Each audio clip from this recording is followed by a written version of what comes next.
This past week, the Supreme Court of the United States made an unprecedented ruling. They have ruled that same-sex marriage is permissible. Has nothing to do with the Constitution, the rule of the land, but this is a decision of 5 liberal activist justices in the Supreme Court. 3 liberal Jews, 2 liberal Catholics, none of whom have allowed their faith, if they have any faith at all, to impact this decision. The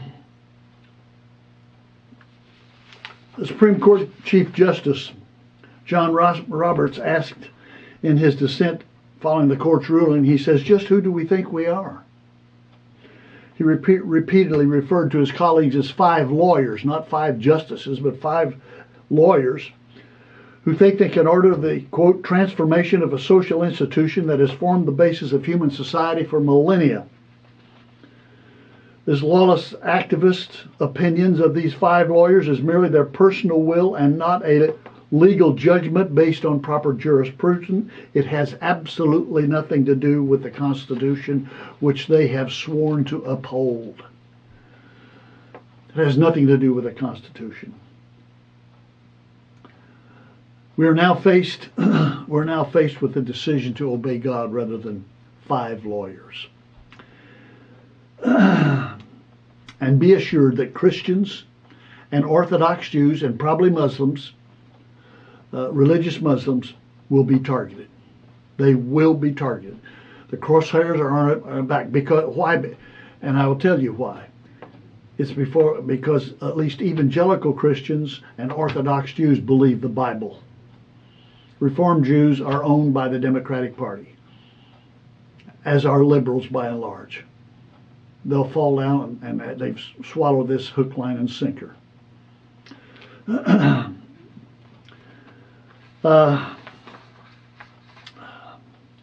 now facing a fundamental conflict between the laws of Caesar and the laws of God.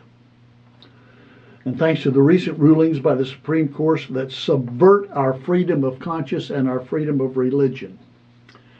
And let me just say parenthetically here, we've just experienced our 4th of July weekend, where the Declaration of Independence is proclaimed, and rightly so. But I think what we need is a declaration of dependence. Throughout this past weekend, I heard references made time and time again to our exceptionalism, American exceptionalism, that we're exceptional. But we are exceptional. But why are we exceptional? And I would suggest to you it's not because of the values that we've espoused, that we've lifted ourselves up by our own bootstraps, that we are a democracy, a republic. That's not why we're exceptional. We are exceptional because God has graced us in an unprecedented fashion. His mercy has been upon us, and He has made us exceptional beyond any nation in history, including Israel. And as a result, there are many of God's people are in this country, many who are not. And those who are not are getting a louder voice in the opinions and the decisions that are being made by our political leaders and certainly by our courts. We are exceptional because God has made us exceptional. The God of the Scriptures has made exceptional. That ends my parenthesis. What does all this have to do with Israel? Well, with this kind of leniency, this kind of activist support and decision-making on the part of the Supreme Court, it will inevitably affect Israel. Already today, the State Department is refusing to recognize a congressional legislation that would come against BDS, boycott, divest, and sanctions.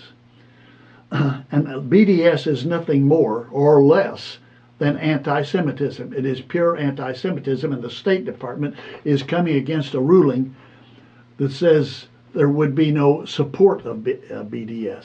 That's our State Department. That will affect Israel. And to top that off, the Minister of Defense in Israel, Moshe Ya'alon, I know this man, I've met him.